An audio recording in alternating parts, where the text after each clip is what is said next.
महर्षि पतंजलि बोलते हैं कि अविद्या अस्मिता ये दो दोष जैसी जीवात्मा शरीर के अंदर आता है उसको लग जाता है। दो क्लेश उसके पीछे पर, क्लेश तो 5 बोले लेकिन 2 मुख्य क्लेश जो सब क्लेशों के कारण है, अविद्या और अस्मिता। अविद्या अर्थात जब ज्ञान ही नहीं है, विद्या का ज्ञान है।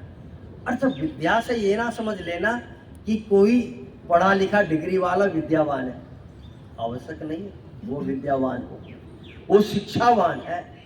शिक्षा का विद्या से यही संबंध है कि शिक्षा के द्वारा विद्या प्राप्त की जाती है।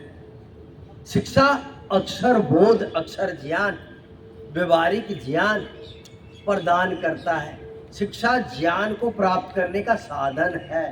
अर्थात आप शास्त्र पढ़ोगे तो कैसे पढ़ोगे, जब आपने शिक्षा प्राप्त की होगी। तो शिक्षा से विद्या प्राप्त होती है।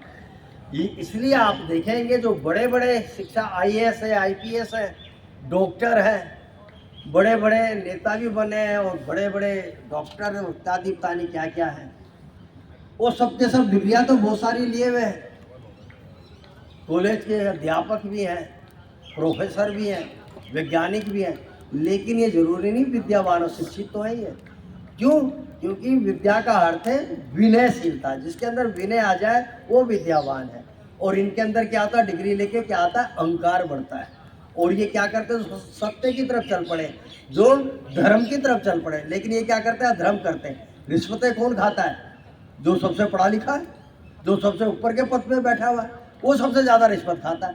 जज सबसे ज़्यादा रिश्वत खाते हैं। पीछे था वो, करोड़ों रुपए आग लगा दी जज ने घर पे, पता नहीं चला।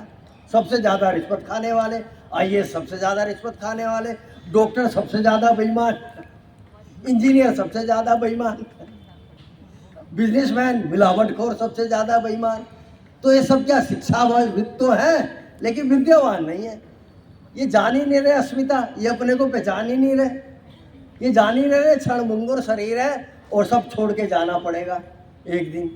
कुछ भी नहीं रहेगा, सब राख का ढेर हो जाएगा। ये शरीर ही राख का ढेर हो जाता है।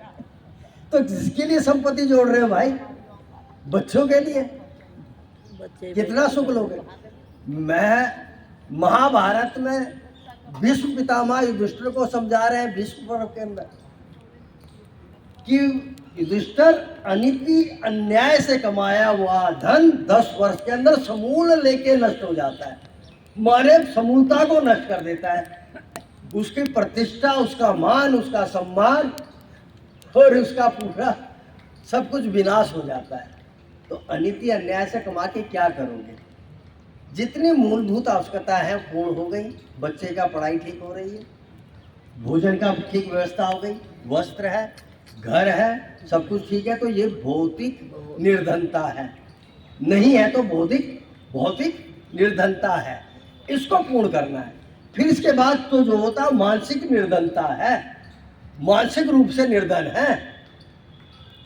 2 कमरे के मकान में काम चल रहा है, इसके बाद 4 चाहिए तो ये मानसिक निर्धनता है, 6 चाहिए तो मानसिक निर्धनता है। और बहुत बड़ी कोठी चाहिए, बहुत पैसा चाहिए, बहुत धन चाहिए, बहुत ऐश्वर्य चाहिए। तो ये सब मानसिक निर्धनता है। और मानसिक निर्धनता कभी समाप्त हो ही नहीं सकती। जैसे आगे चलेंगे वो और आगे दिखाई देगा, और आगे चलेंगे और आगे दिखाई देगा। एक कोठी खरीद देंगे तो 10 वाले दिखाई देंगे, 10 वाले देखेंगे तो महलों वाले दिखाई देंगे। तो ये तो कहीं रुकेगा ही नहीं, कहीं नहीं रुकने वाला।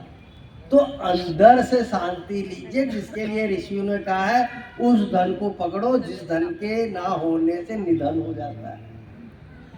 निधन हो गया जी, काम ही खत्म हो गया इसका।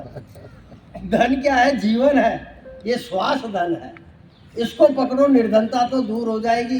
किससे दूर हो जाएगी? सबसे कहता है परिश्रम करो, ज्ञान पूर्वक परिश्रम करो, तो इससे आपकी निर्धनता दूर हो जाएगी। लेकिन निर्धनता मानसिक ना पाल लेना, ये मानसिक रोग लग जाएगा तुम्हें, और फिर तुम्हारी कभी पूर्ति हो नहीं पाएगी। 1000 वर्ष भोग करने के पश्चात भी महाराज ययाति कह रहे हैं कि अभी भी पूरा नहीं पड़ता लगता है। तो ये भोग ही नहीं ठीक है। भोगा ना भुगता वयम भुगता, भोग नहीं भोगे, भोग ने मुझे भोग लिया। मेरा पूरा झरझर कर दिया शरीर, लेकिन ये अभी भी पूर्ण नहीं लगता। तृष्णा ज्यों की त्यों बनी हुई है। तो कितना आगे भागोगे? थोड़ा सा साथ जानो, ज्ञान को पकड़ो, अपने बच्चों को भी गलत राह मत जाने देना, अंधविश्वास में मत जाने देना, पाखंड पे मत जाने देना, और जागृत होना, जागृत करना, वही सनातनी है जो जागे और जगाए।